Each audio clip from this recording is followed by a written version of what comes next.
What's up, everybody? It's Cody Steven with the Deer Dudes. Now's a great time to get your mock scrape set up before season starts.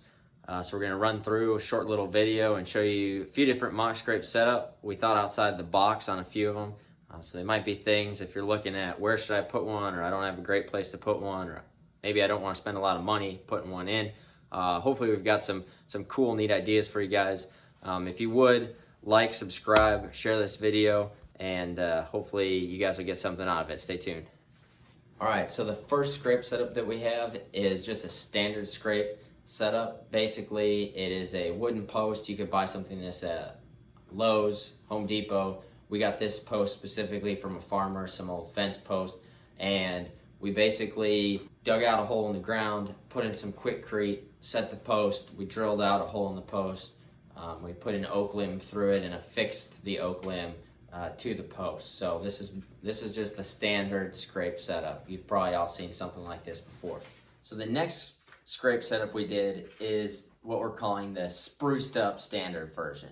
So basically we took a cedar tree that was already on the farm. We cut it. It was probably about 4 inches in diameter. We cemented it in the ground. We drilled a hole through it, put an oak limb through it. And one thing that we may additionally get out of a scrape like this is they may also rub on the post, since it is cedar, and deer love to rub on the cedar trees. So this is another good one, and it's very simple to do, very cheap, not a lot of inputs. All right, so another scrape setup we did here was a scrape where we used an existing tree that didn't have any branches low enough to create a mock scrape with. So we actually took an oak limb, we bored a hole through an existing tree. It was a maple, so we weren't worried about it dying or killing the tree. And the oak limb basically hung out perfectly right along this funnel, right over this trail. And so we used the existing tree, bored through it, and that's how we set up this mock scrape.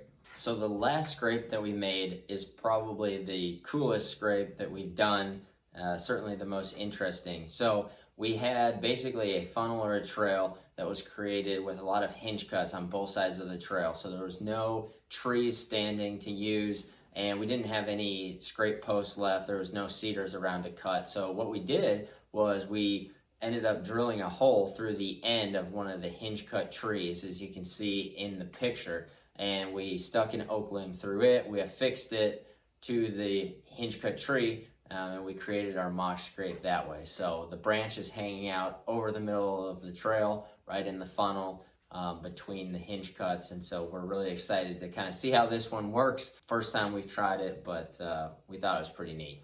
So all these scrapes were super easy to create. None of them entailed buying anything from the store besides the actual wooden post or some concrete. We didn't buy any special limb holders or anything for creating scrapes. We're excited to see how these do throughout the year. Hopefully we'll be posting some pictures on them as deer start using them more and more throughout the year, and we can see which ones work, which ones may work. Some may work better than others. Ultimately, if you get a scrape set up, it's in the middle of a trail, it's a good looking branch, and the deer coming by it, more than likely it's going to be hit and it's going to be a success. So, all right, so there you have it. There's 4 mock scrape ideas for you to get implemented on your hunting property this year. Get them in, get them finished up, get deer using them, get ready for an awesome hunting season. We appreciate you guys watching this video. Please like, subscribe, share this video, follow us on our social media pages, Facebook, Instagram, TikTok. We appreciate it. See you guys.